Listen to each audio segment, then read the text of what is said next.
ចាបងប្អូនទាំងអស់គ្នាធ្លាប់មកភ្នំសំពៅប៉ុន្មានដងហើយចានេះខ្ញុំមកច្រើនដងហើយប៉ុន្តែលើកនេះគឺផ្លែអារម្មណ៍ខ្លាំងមែនទែនដែលនៅទីនេះកន្លងមកអត់បានធ្វើកន្លែងប្រកាន់ដៃក្នុងការឲ្យបងប្អូនឡើងមកទស្សនាក៏ដូចជាផ្ដិតយកនៅរូបភាពដ៏ស្រស់ស្អាត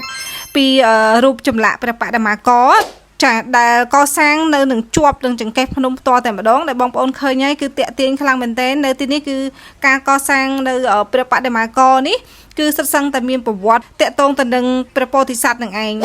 ចម្លាក់បងប្អូននៅទីនេះគឺមាន3ចាជាការតាក់ទាញភ្ញៀវជាតិនិងអន្តរជាតិខ្លាំងមែនទែនដែលនៅក្នុងនោះគឺមានព្រះអង្គទ្រង់ប្រសូតព្រះអង្គទ្រង់ត្រាស់ដឹងរួមជាមួយនឹងព្រះអង្គចូលបរិនិព្វាន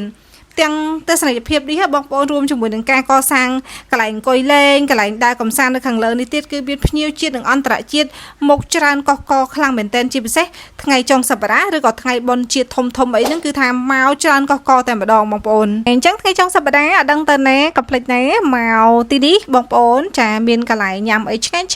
ចា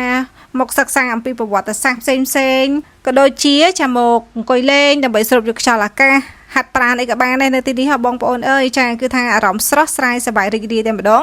អ្វីដែលជាពិសេសនោះគឺមានមោទនភាពខ្លាំងមែនទែនដែលបានឃើញរូបព្រះពុទ្ធបដិមាករចាដែលឆ្លាក់នៅជាប់នឹងជញ្ជាំងភ្នំដ៏ធំហើយពោពេញទៅដោយអត្ថន័យបែបនេះ